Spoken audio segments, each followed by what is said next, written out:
Ashama hordoftoota kabajamoo jaallatamoo qubeen saayit odeeffannoowwan dhimma marii biyyoolessaa nageenya biyyaa fi dhimmoota siyaasa gurguddoo irratti xiyyeeffatan qabannee isiniif dhufneerra hamma xumuraatti nu wajjin turtii taasisaa. Chaanaalii keenya subscribe, share fi like nuuf godhaa. Hamma dursa oduu ijoom mariin biyyaalessaa hirmaachisummaa dhabuun isaa fi sodaa akka biyyoota kufuu danda'a jedhamaatti jira. Duula waraana qindaa'aa Abaa Shanee fi Faannoo irratti daangaa Oromiyaa fi Affaar irratti eegalamuuf jira. Falmii sirna federaalizimii fi sodaa Oromiyaa diiguu irratti ka'eetti jira. Iccitii haasaa Shimallis Abdiisaa fi saansura OBN. Warri Oromiyaa arguu hin barbaanne addunyaa haga dhiisan Shimallis Abdiisaatu jedhe.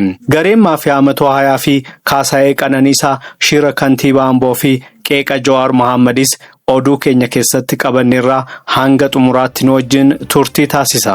Miseensa mana marii uummataa kan ta'an Ababaw Dassalaw adeemsa Komishinii Marii Biyyoolessaa Itoophiyaa hirmaachisummaa irratti rakkoo guddaa akka qabu qeequun saaxilaati jiru.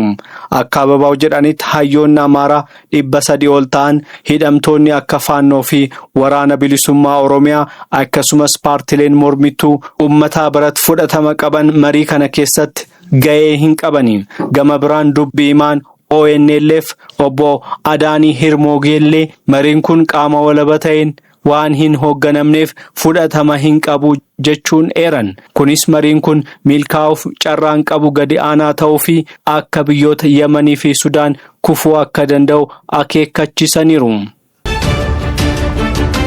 Ajajaan poolisii Oromiyaa Jeneraal Dirribaa Mokonnon poolisii Affaar, poolisii federaalaa fi raayyaa ittisa biyyaa waliin ta'uun duula waraana qindaa'aa eegaluuf qophii ta'uu isaanii beeksisan. Duulli kun naannolee akka Keesem, Keelloo fi Awaash irratti kan xiyyeeffate yoo ta'u, kaayyoon isaa hidhattoota Abaa Shanee fi Faannoo naannoo daangaa keessaa dhokatanii socho'an rukutuudha. Jeneraal Dirribaa akka jedhanitti humnoonni nageenyaa naannolee lammanii fi daangaa malee tarkaanfiin akka fudhatan walii galameera jedhu. Akkasumas namoota hidhattootaaf galaa fi loojistiikii dhiyeessan irrattis araarama malee tarkaanfiin akka fudhatamu hubachiisaniiru.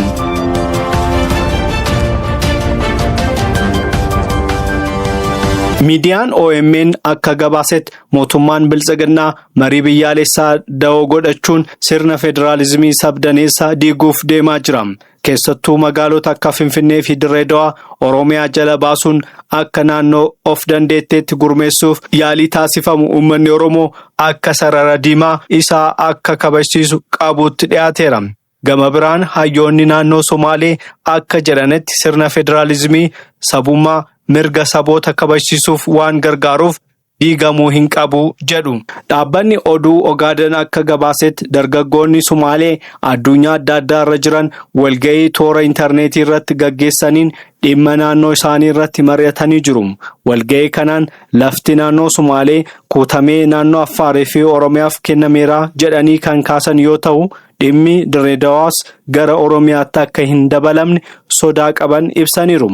Dargaggoonni kunneen uummanni Somaalee hirree ofiin murteeffachuu fi bilisummaa isaatiif akka qabsaa'us deeggaruu isaanii beeksisaniiru. Dr. Dabratsiyoon Gabramikaa'el dhalattoota Tigraay naannichaa alatti humnoota mormittootaa yookaan diinaa waliin hiriiranii waraanaa jiran gara naannoo isaaniitti akka deebi'an waamicha taasisan. Dr. Dabratsiyoon akka jedhanitti garaagarummaa siyaasaa qaban karaa marii fi nagaan xumuruun akka danda'amus eeraniiru. Gama biraan Amaanu'eel Asaffaa hooggantoota kanneen duraa uummata irratti jenosaayidii raawwatan waliin hojjechuun dhaloota boruuf seenaa xuraa'aa dhaaluudha jechuun qeeqa qaban jabaa dhiyeessaniiru.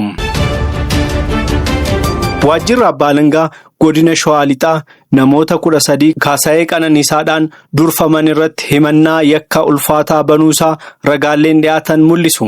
Himannaan kun mana murtii olaanaa godina Shawaa Lixaatti kan dhiyaate yoo ta'u, namoonni kunneen garii maafiyaa Matoohayaa jedhamu ijaaruun hawaasa irratti daraara geessisaa turan jedhamee himataman. Himatamtoonni kunneen seera yakka bara 1996 bahee keewwata 32 kutaa 1 fi 35 kutaa 2 darbuun yakka badummaa cimaa raawwataniiru. Gareen kun miseensota 120 of keessaa qaba jedhamee kan ibsame yoo ta'u, magaalota keessa socho'uun nagaa uummataa booressuu, daraara geessisuu fi faayidaa hin malleef ofiif argamsiisuuf gurmaa'anii socho'aa turan jedhama. Dhimma kana irratti yaada kan kenne Jawaar Mohaammed, kantiibaan magaalaa Amboo Hacaaluu Gammachuu fi hooggantoonni biroo kanneen akka Awwaluu Abdii yakkamtoota kanneen seeraa jala baasuuf yaalaa jiru jechuun qeeqeera. Jawaar akka jedhetti kantiibaan magaalaa Amboo qarshii guddaa dhangalaasuun abukaatoo bituu fi jaarsolii biyyaa qindeessuun yakkamtoota kanneen jaarsummaadhaan hiiksisuuf yaalii gochaa jirus jedheera. Jawaar itti dabaluun Kaasaayee Qananiisaan amma abbaan alangaa ragaa isaa qindeeffatee himannaa irratti banuun isaa nageenya magaalaa Amboof tarkaanfii guddaadha jedheera. Hawaasni magaalaa Amboo dhimma kana dammaqinaan hordofaa akka jiruu fi namoota nagaa uummata daraaran kanneen irratti tarkaanfiin seeraa madaalawaa ta'e akka fudhatamu gaafachaa jira. Jaarsolii biyyaa fi manneen amantaas yakka hawaasa irratti raawwatame kanaan yakkamtootaaf da'oo akka hin taane dhaamsi dabarfameera. Manni murtii dhimma kanaan wal qabatee murtii kennuuf adeemsa isaa eegaleera. Oromiyaa Broadcasting Network yookaan OBN haasawaa pireezidaantii mootummaa naannoo Oromiyaa obbo Shimallis Abdiisaa dhiyeenya taasisan keessaa bakka murteessaa tokko kutee hambisuun isaa qeeqa jabaa irratti muddachaa jira. Pireezidaant Shimallis haasawaa isaanii keessatti namoonni Oromiyaa arguu dhabuu barbaadu aan gorsa tokkoon isaaniif qabaa, dafee addunyaa kanarraa yoo adda ba'e yookaan yoo du'e jechuu isaaniiti. Oromiyaa waan jedhamu arguu dhiisuu danda'a. Kanaan alatti Oromiyaan ganaa ijaaramaa lafa qabachaa fi cimaa deemti jedhanii turan. Haa ta'u malee OBN haasawaa onnee uummata Oromoo tuqe kana saansura gochuun viidiyoo isaa keessaa kutee baaseera. Kunis marii biyyaalessaa dhimma federaalizimii fi ijaarsa biyyaa irratti adeemsifamuun wal qabatee dhiibbaa siyaasaa mudate jedhamee amanama. OBN maaliif haasawaa pireezidaantichaa akka kutuuf dirqame gaaffii jedhu uummanni gaafachaa jira. Hawwii guddaan inni qabu Oromiyaa waan jedhamu arguu dhabuudha kan barbaadu. Namni Oromiyaa waan jedhamu arguu dhabu ani gorsa tokkoon isaaf qabu.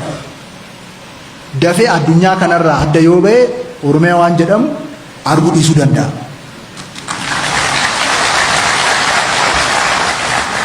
Kana alatti Oromiyaan ganaa ijaaramaa cimaa lafa qabachaa bu'a qabeessa ta'a